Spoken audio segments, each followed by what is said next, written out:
So this is after 11 minutes.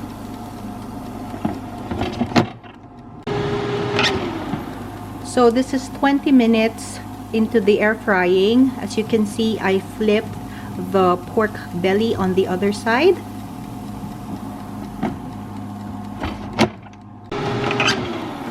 Okay guys, so this is how it looks like after 30 minutes. So as you can see, it needed more crispiness.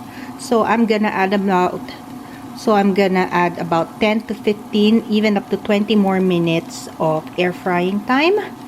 And then let's see how crispy it looks.